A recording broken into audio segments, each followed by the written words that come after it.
Welcome to the Overheard Podcast, recorded live in Banff. My name is Daniel Ruedl. With me always is my co-host, Matty Rage. Let's go. Let's go. Very, very special guest today and a slight change of location last minute. You might be aware that the town of Banff is suffering from a power outage at the moment.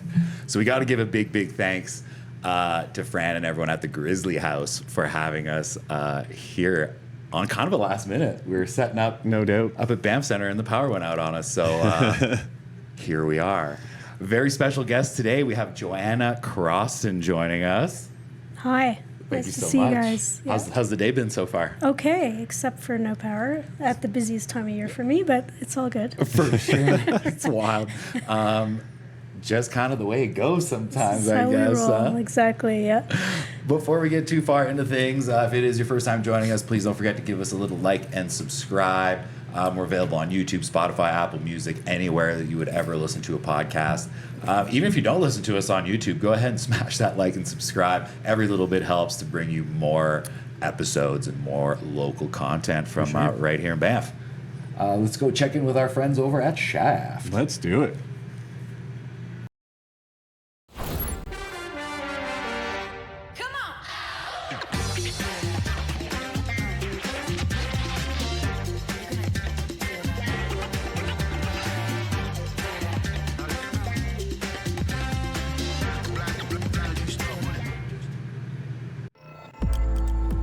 Do we have to take reservations while we're here? I was going to say, it's like so hard to not answer the phone. And we are back. As we all know, autumn in Banff hits different. Crisp air, golden larches, and early sunsets. We're going to keep that mountain energy going with Drink Shaft, a non-alcoholic, all-natural espresso energy drink made for the adventure lifestyle, which I think we're going to be talking about a little bit today. A little bit of the Just adventure a little bit, lifestyle. Yeah. Fall's all about those fresh, cozy starts, cozy vibes, staying sharp. That's why we're going to fall into Shaft. Clean energy for everyone. It's now available in 800 stores across Western Canada. Nice. So go get yours today. Seasons change, but Drink Shaft, it always stays the same. While you're in Banff, don't miss the Rose and Crown, your go-to spot for great vibes and live music every night, 364 days a year.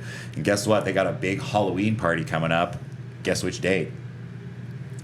Is it Friday the 31st? October 31st, absolutely. Go to the Rose and Crown dressed in your costume. Get there early. There's a huge party going on in the back bar. Make sure you follow them on Instagram and all other socials for more details as we get closer to the day. And while you're there, make sure you fall into Shaft. Back to our guest today. Joanna, thank you so much for joining us. Thanks for the invite. It's a pleasure to be here. If you've never met Joanna before, Joanna Croston is a writer, climber, and outdoor culture curator who serves as director of the Banff Center Mountain Film and Book Festival and World Tour, as well as director of mountain culture at Banff Center for Arts and Creativity in the Canadian Rockies. She combines her love of storytelling, mountain culture, and personal adventure with leadership in one of the world's major mountain film and book festivals and beyond. She moved to the Canadian Rockies in 1998. She holds a Bachelor's of Arts from McMaster's University, where she was active on the Alpine ski team. She began working at Banff Center for the Mountain Film and Book Festival in 2007, after having worked at local climbing and gear shops in the area and the White Museum for 8 years. She's been involved with senior programming and leadership roles for the festival since 2014.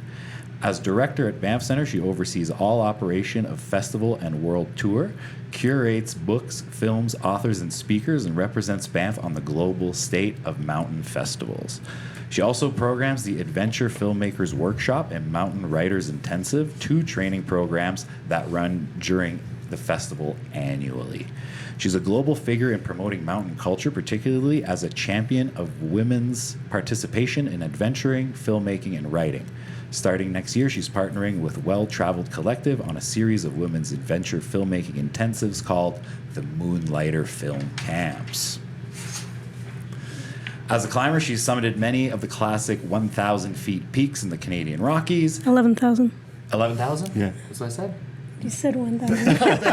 That's not very high. My mistake. 11,000. Yeah, definitely not 1,000. Jeez. Just Tunnel Mountain over and over and over again. Yeah. Exactly. My mistake. As a skier and backcountry adventurer, she has traveled and skied terrain across North America, the Alps, Kashmir, and the Indian Himalaya. Her writing has appeared in a variety of outdoor adventure publications, including Highline Magazine, Gripped, the Canadian Alpine Journal, Alpinist, Mountain Life, and the Canadian Rockies Annual. She's also the author of the book Mountaineering Women, Climbing Through History, which came out this year, which profiles 20 pioneering female mountaineers around the world and their stories, which we will chat about in a little bit. Quite the resume. Okay, welcome to the show. You've been busy, huh? I have to laugh a bit at the McMaster ski team comment because that was really like more of a drinking club where we would try and ski the next day. Like that's sort of what it was. So I think Banff can get that way too. Exactly. Like, what are you doing this morning? I'm hungover. Let's go to Sunshine. Exactly. Yeah, It's like it sounds kind of like the Banff ski team, or, Yeah, totally, or the totally. 1 p.m. It was ski club. really like all about who could make it through the course. Like they would pretty much win. So that was kind of how it was. Anyway, makes me Participation laugh. Yeah, good memories. Amazing. I thought we would start with getting to know you a little bit better in what brought you to the Bow Valley in the first place. Yeah, so I learned to rock climb when I was in university at probably one of the first indoor climbing gyms, I think, in the country. I'm not really sure, but and then I kind of got hooked, and I found this 3-month mountain skills semester, it's called, with Yamnuska Mountain Adventures in Canmore. So it's a 3-month intensive training program. So you learn everything from backcountry skiing to crevasse rescue to avalanche safety, all the things, like super cool. Nice. So I came and did that in the mid-90s. And then I sort of realized I needed to be here, as so many people do. I took a year off and I did a 7-month cycling trip all over Europe and the Middle East. But then I came back and decided to make my life here. So I've been here since the late 90s. I think I would agree with you there that taking some time away from Banff once you've been here for a little bit really reinforces that, like, this is where I need to be. Yeah, so I came for the skiing and climbing and all the outdoor stuff, really. Yeah. What advice would you give to someone who would want to make Banff their long-term home? We all know not the easiest place to call home. Totally. No doubt. I would, I think it's really weird when I meet young people who live and work here and don't do lots of stuff outside. I find that really bizarre. I kind of wonder why they're here. Because winter's really long. You got to love winter. Oh, yeah, for sure. Right? So I would just say, make sure you have that work-life balance when you're here. And it's hard, right? Because, young people, when they move to town, it's an expensive place to live. You have to work a lot to make it happen. And, I think some people might kind of forget the reason why they're here. 100%. Yeah. 100%. I've been there myself, diving into the darker sides of town and the partying scene and that. But again, once I was ready to come out of that phase of my life, the outdoors and the wealth of activities to do here in Banff, whether it be, I'm personally into skiing, snowboarding. I've never climbed myself, so like the Mountain Film Festival being the mecca for climbing is a super interesting place for me. The array of people that are there is truly astounding. What is it about Banff that makes it kind of the perfect setting for all these outdoor enthusiasts? Yeah, I guess, there's lots of things. Obviously, it's beautiful. This is probably one of the best places for outdoor pursuits just because, believe it or not, it's probably not as crowded as some other places around the world, like Chamonix, for example, in France. Or, but I think that, the proximity to Calgary is great, too. Like, you can actually easily get to the airport, all those kinds of things, whereas... not to diss Revelstoke. I love Revelstoke, but you're kind of in the middle of nowhere, right? And so you are like really in it if you're there. So I think Banff's great for that reason. There's lots to do. There's arts and culture, like at the Banff Center, for example, but which you don't always get in teeny tiny towns. 100%. We have all the amenities of a major city, including a world-class arts center. Yeah, exactly. Right at our doorstep. And then same thing, right? What I love about Banff is that we're that much closer to the ski hill, right? So if you're coming even from Canmore or Dead Man's, you're still driving.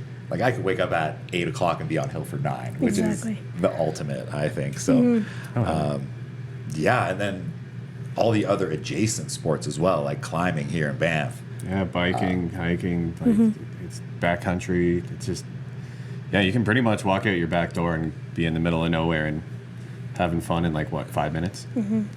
So obviously, you've touched in a lot of the areas that the Film Fest covers, right? Mm-hmm. Especially skiing, climbing. How does that perspective affect your own approach and how you curate for the festival and kind of beyond? Yeah, totally. I think, with our festival, there's this kind of level of authenticity that we really aspire to every year. It'd be pretty easy for us to be like Red Bull Channel, you know what I mean? Where there's like a lot of just sensationalist kind of gnarly action sports, right? Yeah. And that's not kind of the vibe we're going for. Where we like to include cultural films and environmental films and films that have some story and are not just like crazy footage, ski porn, we have a bit of that, but really we try to create this balance. And so I think, I guess my experience in the outdoors and climbing and generally sets me up well for that, for kind of sniffing out authentic stories, if that makes sense. No doubt. Yeah. Do you find that, inauthentic stories are prevalent in the industry? I think it's really easy for them to not be. I'll put it that way. Fair. Because I think sometimes, they do become these sensationalist things, and that sells to like Discovery Channel or Red Bull TV or National Geographic TV, where it's like more mainstream, and that's what those people want. Fair. And I think we're seeking something a little more soulful, and so that's kind of our goal. Well, funny you mention it, kind of makes me think of one documentary specifically that I saw on one of the big streaming platforms, and the whole controversy was like between these two guys that were summiting this peak. I forget, anyways, the specifics of it. But the one gentleman who claimed to have done it faster didn't have the proper documentation, and that was kind of the base of the documentary, was the controversy behind the drama behind the competition. Whereas like the films featured at Banff Center are not really that, right? No, I mean, we seek to be a little more soulful and authentic, I think, and there's a lot of politics in climbing. It's pretty interesting. We could probably have a whole podcast on that. Yeah, no doubt. Ethics and politics, but we're looking for grassroots stories, hopefully filmed by people who live in these places, so that's kind of what we're after. Given your long-standing connection to mountain culture in Banff and the whole region, how does this year specifically kind of feel different than the years past? Yeah, so it's our 50th anniversary. Right. We have a really good origin story, so I might just quickly tell that if that's okay. Yeah, sure, So the story goes, and there is a lot of truth to this. It's not just some sort of fable, but some board climbers got together in a Banff basement between seasons, between skiing and climbing season, and came up with this idea to show some films to just keep themselves entertained, basically. And so they didn't have any resources to make that happen. So they went to a person named John and Matt, we call him our founding director, who worked at the Banff Center, and he was like, "Yeah, let's do this, and let's get the theaters going." Very cool. So it was kind of this like dirtbag climbing idea, right? That kind of manifested itself into what we are today. And now we're in 45 countries around the world with our tour, right? So it's huge. Amazing. So it really was this tiny little spark that turned into the fire, which is really great. Well, I think it's really great as well because the climbing community in itself, not always super open to media or to exposing these feats, right? Like there's kind of a fine line there. Of course, we all know kind of the top climbers in the world, but a lot of them aren't doing it for that recognition. So it's a cool dichotomy between capturing these moments. Yeah, I think you're exactly right. I think especially with the onset of social media, a lot of climbers are like, I'm not going to do that. Or, some are totally into it, don't get me wrong, but a lot of people are like, I'm climbing for myself, for my personal mental challenge, I don't care if anybody knows. So, yeah. Amazing. That's like, there's one documentary specifically, I think it's The Alpinist. Yes. Where it was, some shots were filmed in this area, and some of the feats Matt Robson, that he did were incredible, but that's where I got that air of like, probably more climbers have this type of mentality where it's not for the cameras, it's more for them. Yeah. But it's interesting that we get these little moments. So the guy featured in that is Marc-Andre Leclerc is his name, and midway through filming, they kind of lost him. Like, he just was MIA. Yeah. And he was really? around. He just was like, I'm not, Yeah. I don't want to Didn't do wanna this be on anymore. camera And so then anymore, they struggled to, like, get the second half of the story, actually. So it's kind of interesting.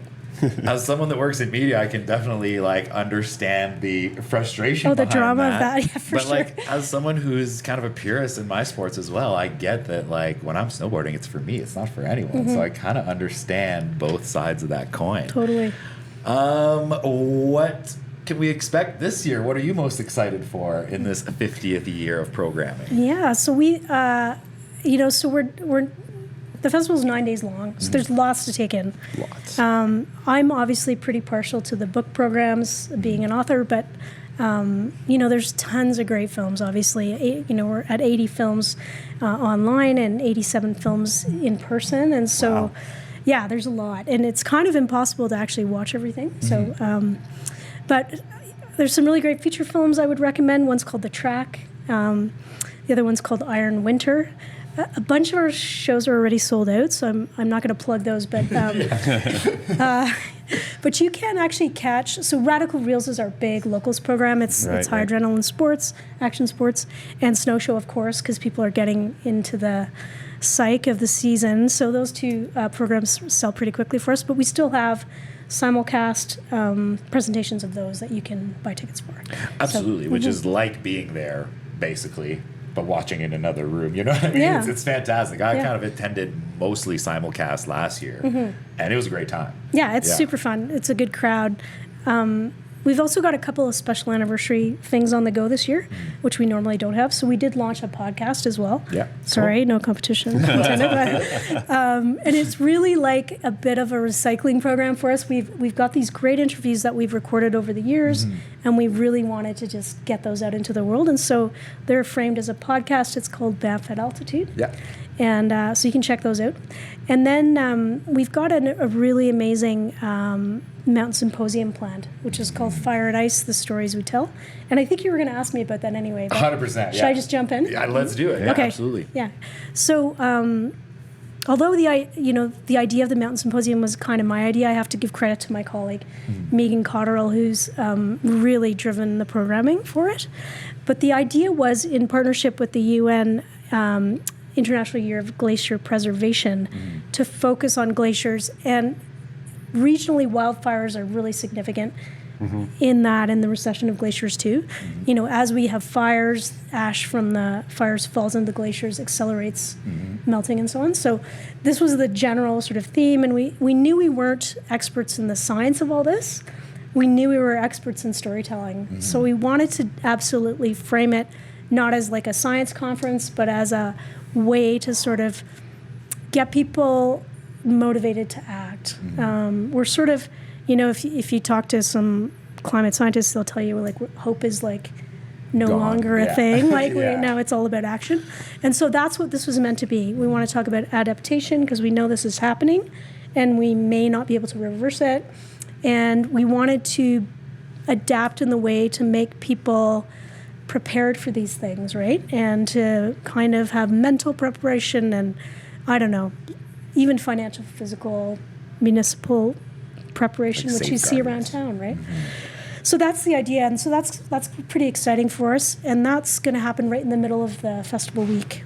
So lots of great people coming to speak at that, and we hope we'll be there. I mean, I attendance saw too. the speakers. There is like some doctors as well, so there will be some scientific Totally backing or speaking. But if you can imagine those people conversing with filmmakers and authors and photographers who, so there's this kind of merging, right? Which is, it's going to be really interesting. Well, of course, I think what better way to get the messaging out, right, than in a filmmaking or storytelling manner. Exactly. I think we're at that point. So definitely all fits this moment in time for sure, which kind of was the question, was how does this year's symposium fit where we're at? The other thing I'd say too is, because it's our 50th, it's like this kind of, I'm looking for this balance of merging our roots and our history with where are we going, right? Yeah. So you'll see that in the program. There's like some nods to history and to old, older films and stuff. But then there's this like, okay, we're moving on. Where are we going? Kind of vibe to it. So anyway, that's my goal. I hope it manifests itself properly. But yeah. Amazing. Excuse me. We kind of talked about the tone. As your role as director of the festival, how do you balance, we kind of talked about earlier, those high adrenaline, kind of achievement-based films with the more reflection and sustainability that we face, obviously, doing mountain sports. It's all in our minds. Where does your focus lie in that? Yeah, so, to be totally honest, we've always had a broader approach. It's never just been all sports, even though that we have these kind of climbing routes. The cultural things were always relevant and really important, and environmental more so than ever. But we have a film competition, right? And so we get, I don't know, this year almost 600 films in competition, and we pick. Wow. We have to pick, right? So we picked 87 for this year. So who does that selection? Is that you and a team, or is it just you? Yeah, or? it's not me, no. I was going to say, that's a lot of films. I can to watch, I probably watched about 300 films, but that's about my max. That's, not a very good work-life balance, I'll just be honest. But yes, we have a whole team. We have and they're community people. We call them our pre-screeners, and there's 40 people who watch on our behalf. And then staff, too. So we have a good mix of staff and then these volunteers. But what I was going to say about that is in the film competition, thematically, you see films more and more, environment is creeping in, right? Mm-hmm. Actually, not even creeping anymore. It's running full speed in, right? Sure. So when you get ski films now, people are talking about loss of winter. They're talking about how dangerous this glacier is that they're on. It all kind of infiltrates, right? So that's kind of happened organically, to be honest. And same with books. So we just have a lot of that theme carrying through. I think that makes me think of one film specifically in last year's festival, that it was a ski film where the skier in question also ran an organic farm, and it was also about the environment as well. So it was kind of all those holistic all mingled living, all kind of put together, which I loved. I mean, I'm totally about that. So that's Chris Rubens. He's a local boy. Yeah. Oh, that's what it was. Yeah, and it was. I think his farm is in Golden. It's Revelstoke. Yeah. Revelstoke. That's the one. So, it's cool that those stories are told. It kind of sparked an idea in me of, hey, maybe this lifestyle is possible, right? And especially on the farming aspect of, I think that's probably where we can make more dent in the environmental issues. Totally. Through farming. He's taken it kind of to the next level. It's a great feed to follow on Instagram. First Light Farms, it's called. But I dig it. So he's a cool guy. So good. No doubt. Yeah. Let's move on to your book, Mountaineering Women, Climbing Through History. It explores pioneering women in mountaineering. What was the driving force behind the project? Yeah, so I've been with the festival now for 18 years. And I noticed over the many years I've been there that, women's stories were at the festival and they're sort of out in this community, but you'd be hard-pressed to find a book or a memoir. Even until really recently, lots of our films didn't feature women at all. And we used to get this question every year from our audience, where are the women? And we kind of had, it wasn't a joke, but we'd had made this acronym, and we're like, okay, here's the first where are the women comments of the year. And lately, we've not been getting any of those. So that kind of shows you the trend. But I did notice this gap in mountain literature for sure, where there weren't tons of women represented compared to men. So I went to, I was meeting with this publisher about another project, and they asked me what's the gap in mountain literature. My publisher is more well known for design, photography, architecture books, and so adventure for them is a bit of a new genre. So they said, what's the gap in mountain literature? And I said, well, here's this thing where there's not tons about women and their achievements, and wouldn't it be great to have this collection of stories? And I've actually been waiting for someone to write this book for 15 years, is what I told them. Yeah, work in progress. And then my publisher said, well, that means you're the person for the job. And I was like, oh, no, what have I just done? But yes, so that's how it came about. And luckily for me, there are some women in the book who have written memoirs and things. But I did do a lot of, firsthand interviews with people, because nobody had written about them. They hadn't written about themselves, maybe because of that reason we mentioned earlier. For sure. They're not interested, right? Yeah. A really interesting kind of universal statement that came up when I was interviewing people was oh my God, why do you want my story? I don't think I'm at the same sort of level as some of the other, it was pretty interesting. But I think that says a lot, right? That says a lot about modesty, being humble, and, just a little less boastful maybe in their achievements. But, and it's not, I don't know if that's a gender thing, but maybe it's just I don't know. But that was kind of this interesting universal kind of statement that some of the people had. So, well, you featured 20 different women in the book. How do you decide who you want and what kind of criteria were you using when you were deciding, which women to feature? For sure. It was actually really hard. Over the years, I had created this list, and I didn't know what I was going to do with this list. But it was a list of women who I'd met at the festival or heard about through a film or something, and I was like, oh, these are really interesting people. I want to learn more eventually one day. Very but cool. I didn't know what I was going to do with this list. It wasn't, in my head, it wasn't a book or anything. It was just like, maybe one day if I go to New Zealand, I'll be able to research these people or whatever. So it was 80, there was 80 people on the, 80 women on this list. Wow. And initially, so I took that to my publisher, and they were kind of laughed. They were kind of like, no, we're not, we can't write a book about 80 people. How about 20? And I was like, oh God, okay. So I tried to find, kind of a mix of older women who were maybe active in the 80s and 90s, who people might have heard of. Very cool. And then, more modern, contemporary women who are maybe just in their 20s or 30s. So it's a real mix of ages and also geography. So where people are located, living.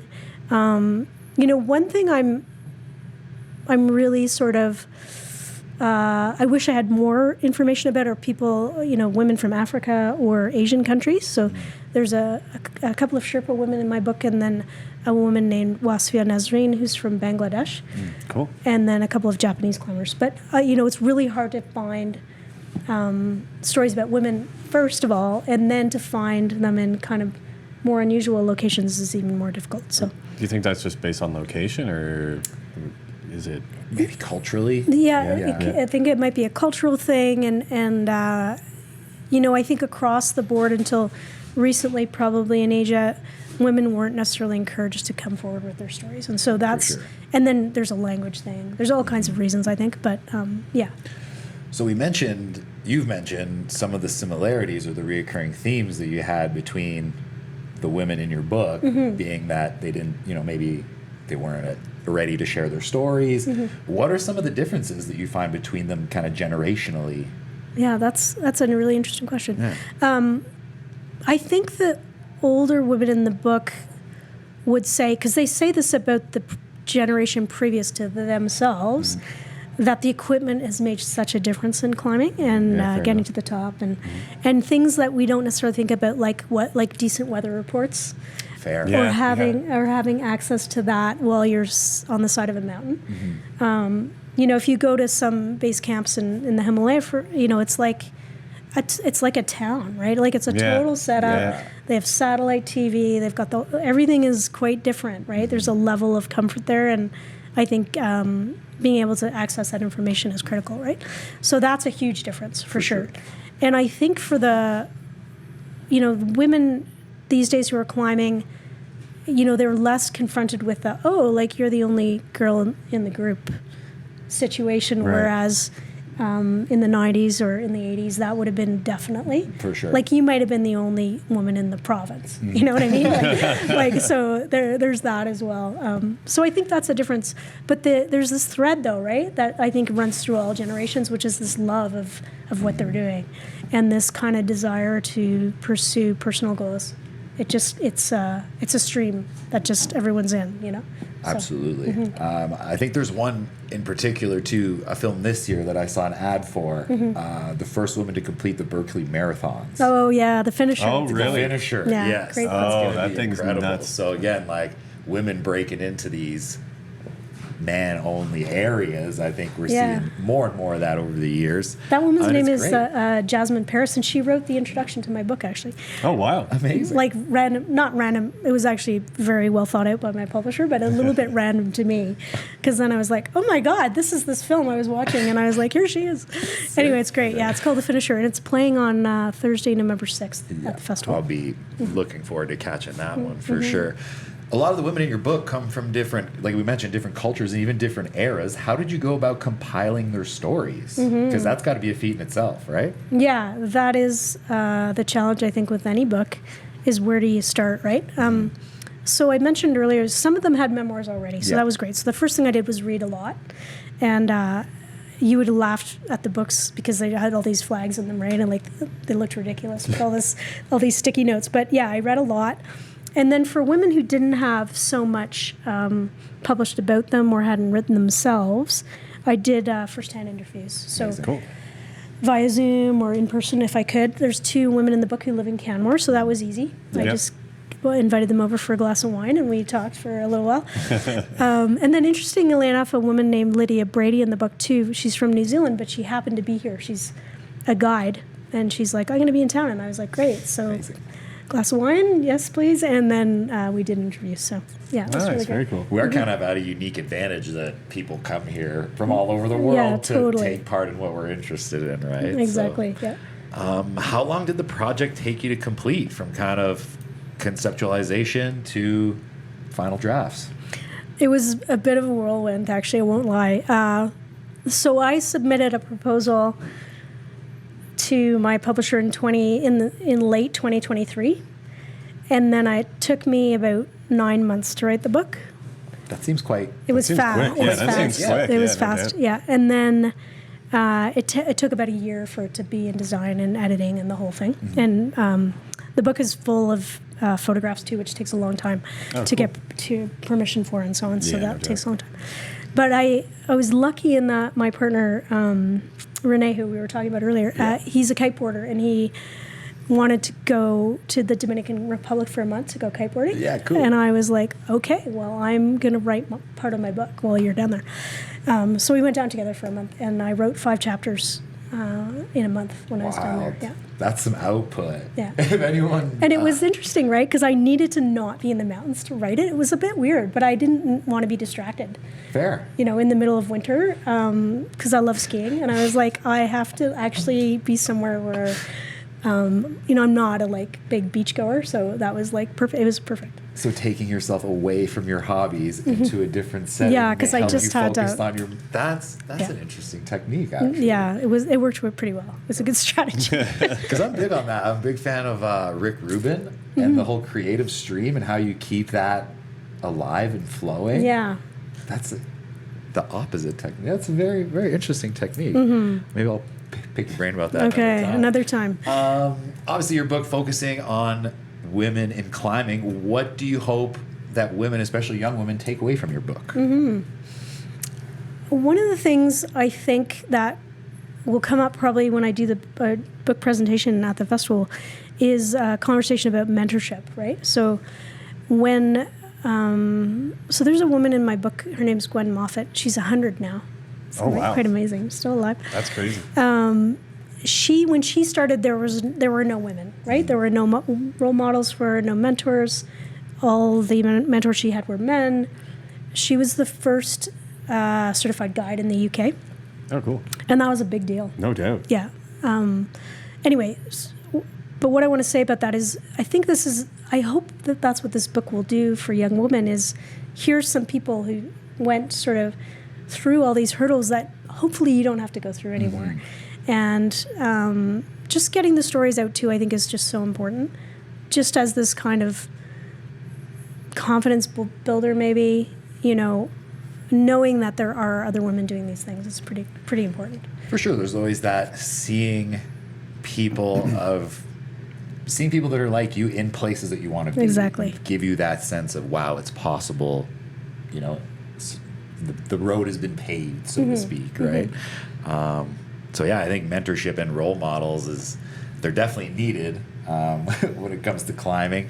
And again, a very individualistic sport, so mentorship and role model. It's not like a team. It's not like you're going to go sign up and have a coach teach you how to climb. So it's kind of you would have to find a mentor and someone to kind of take you under their wing. Yeah, and right? a lot of the women in my book, the younger women who are still sort of at the top of their game, they're involved in all women's climbing camps, or Hazel Finley, who's in my book, she does mental training for women climbers. It's pretty interesting. There's this kind of I guess, I don't know if I'd call it a trend, but there's this idea that women perform better in a learning environment like that if they're being taught by women. For sure. And that's the idea with the film camp too that we're about to launch, the Moonlighter Film Camp. It's like they don't feel like they're asking stupid questions. You know, there's not this kind of intimidation factor that maybe happens when there's an older man who's teaching or something. So a lot of them are creating their own kind of clubs or camps or programs where just women apply and can learn from each other. So that's pretty nice. Like we were just talking about creativity from a creative standpoint. If you're going into a space where you think you're being judged or you know, maybe it's a little condescending towards you or your sex or your race or whatever, then that would hinder your creativity and your output. Yeah, because you're thinking about something else, right? For sure. Yeah. You have all these other worries. The book awards, in my opinion, are an integral part of the festival's programming, but they tend to get less public attention, obviously, than the screenings of the films. Why do you think that is? Oh, it's just books aren't sexy, but they are. I'm actually a real champion of the book events that we do because you get to like hang out with those people in a really intimate kind of environment. Okay. You know, the book events are in a smaller theater. It's pretty up close and personal.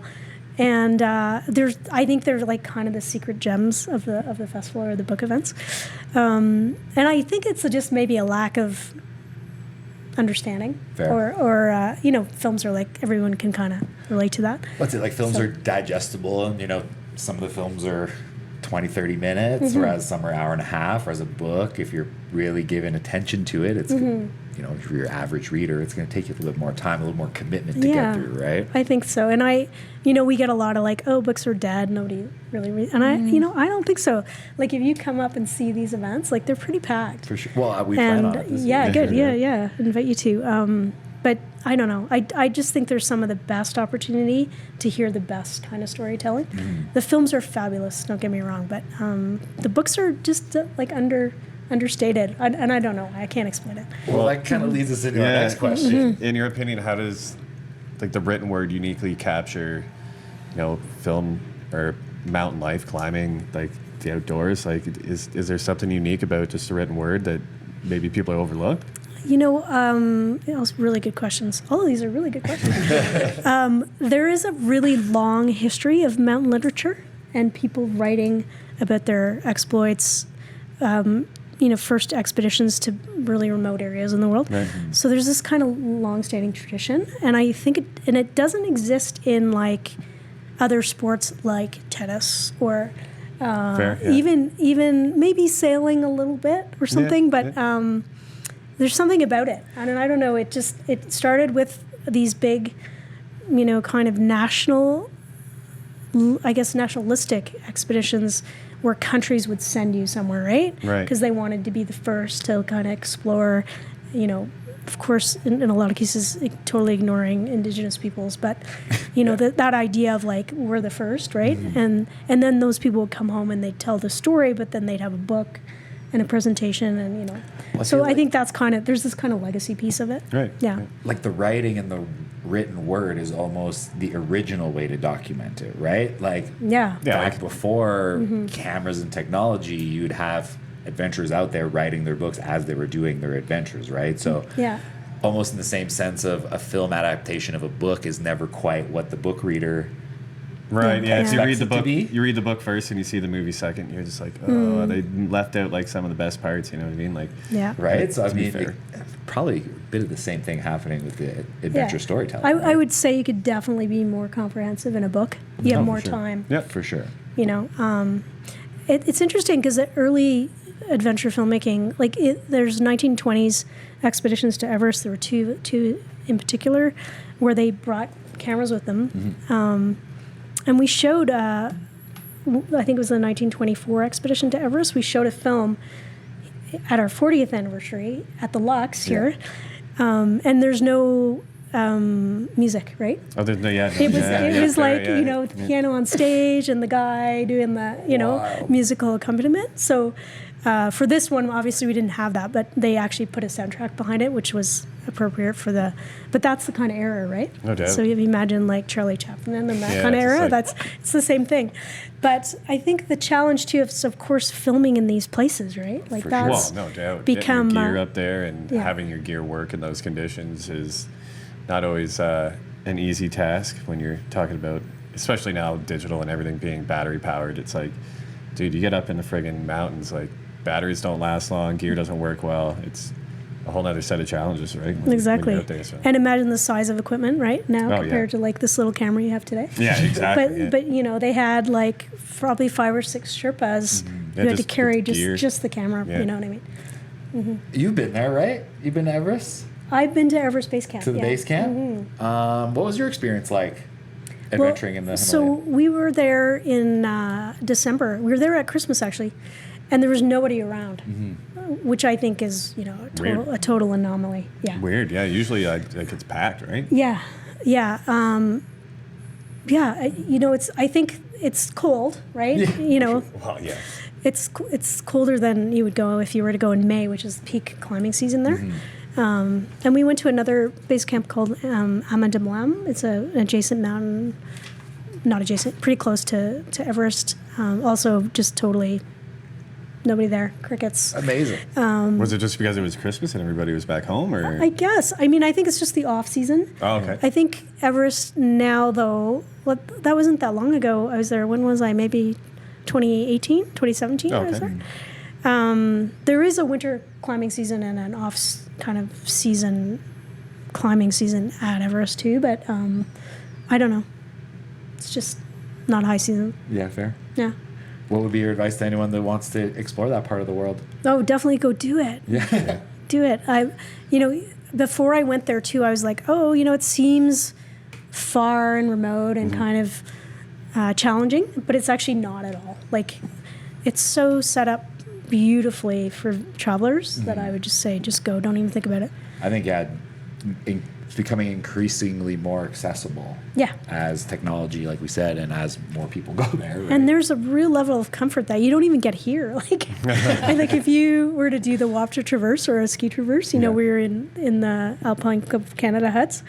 Like, that is, like, you arrive at these guest lodges in Nepal, and it's, like, amazing. And there's fully staffed. delicious food, and it's a warm, Nice.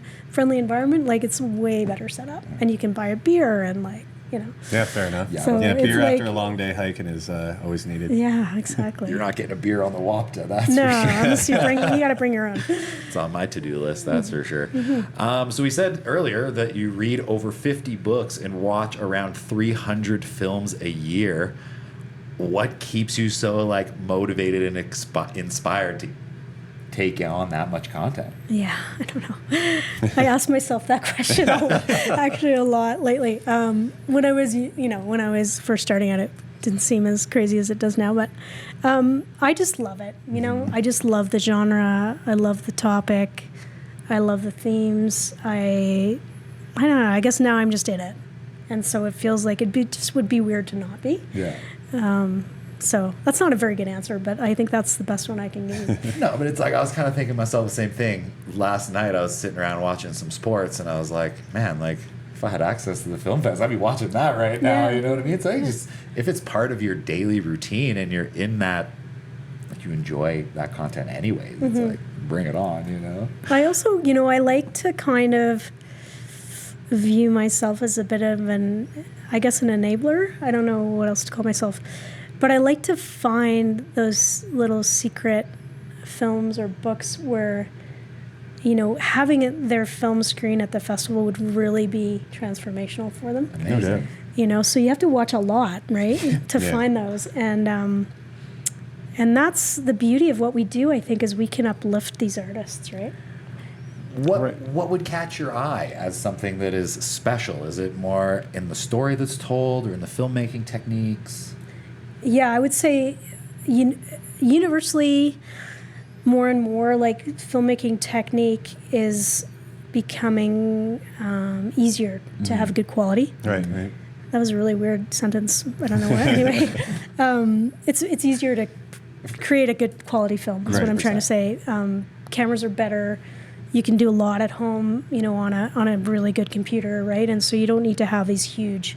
Lots of people still have huge budgets, of course, but you can do something pretty amazing with not much. Mm-hmm. Whereas historically, you had your shitty kind of VHS camera, and you could tell that wasn't primo. The old JVC family cam, exactly. So I don't know. There's something about that for sure. Like the advancements in equipment have really come a long way. Mm-hmm.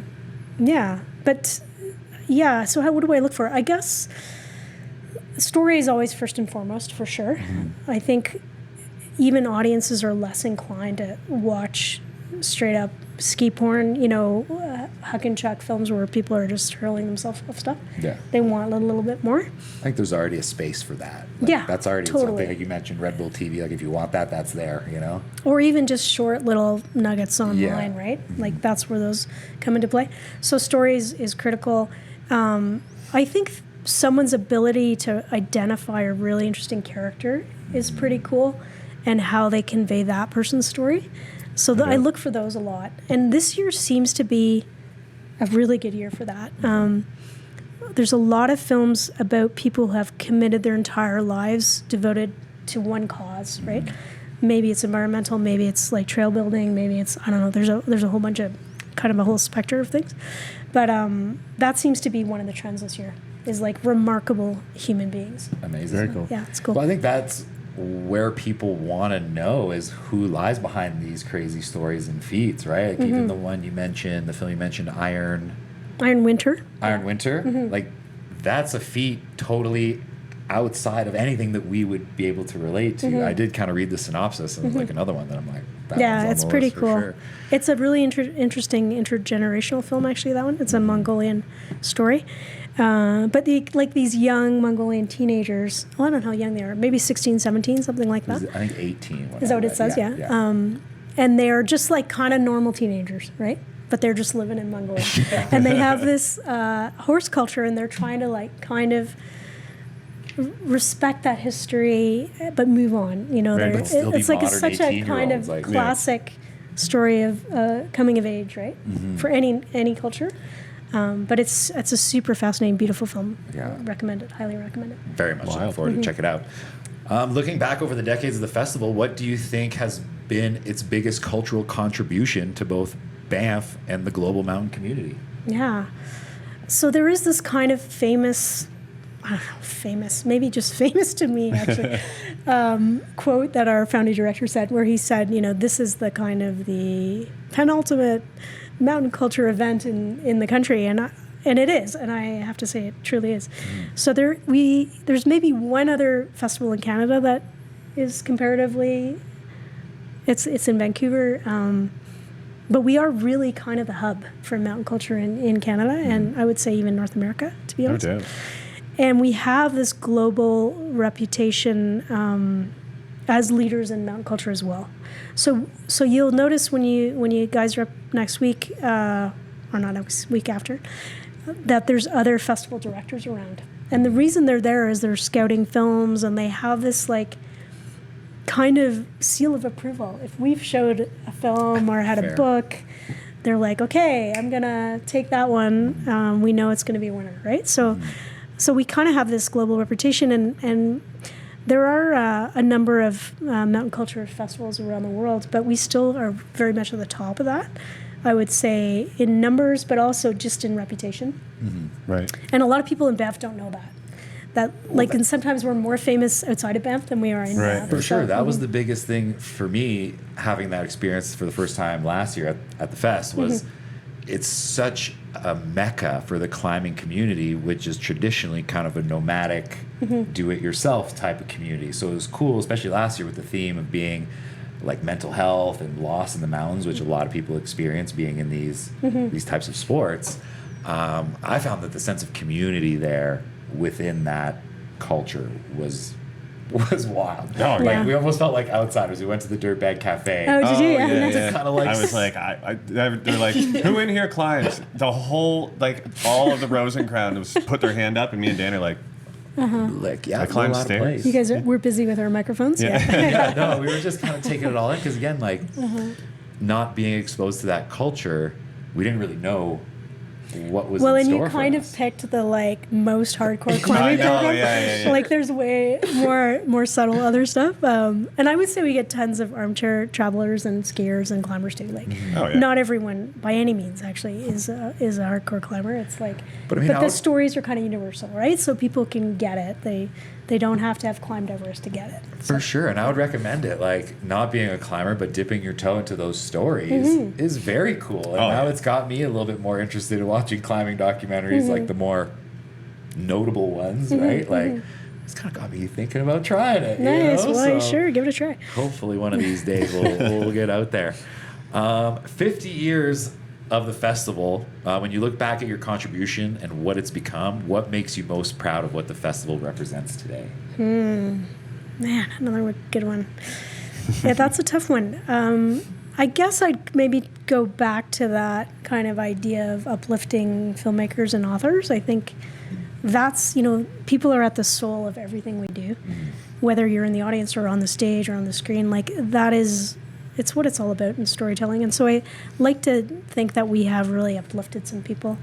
I don't know about me personally, but the team.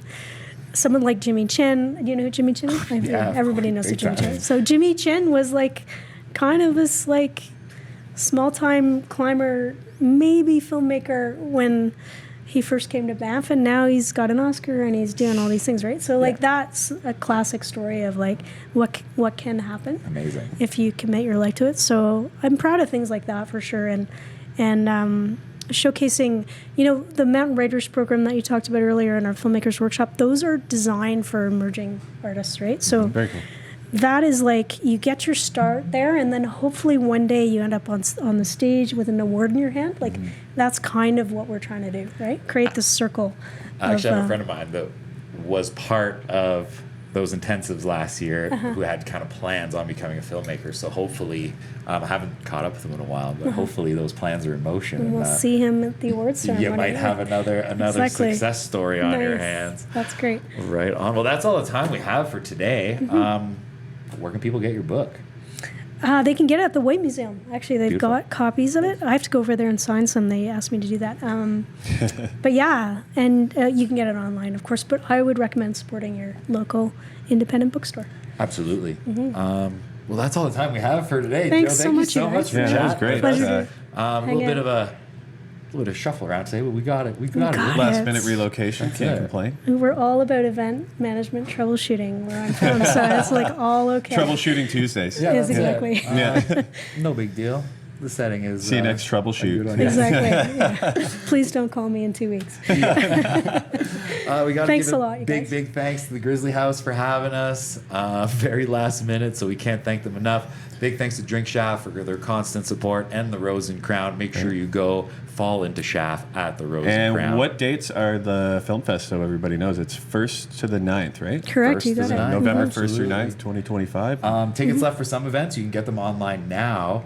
If you can't make it to the events, there's also the online festival, which runs right after. I believe November 13th was the start for the online That's festival. right. Yeah. So we're running films 10 days following the festival too. So Cool. Yeah. Very cool. So get online. That's all on Banff Center website and Banff Mountain Film Festival website. Thanks again. thank you. Thanks again. If it's your Pleasure first to time hang out joining with you us, guys. don't forget to give us a like and subscribe. Every little bit counts. And we'll see you up at the festival. Yeah. Will Like do. every week. See you See you next next Tuesday.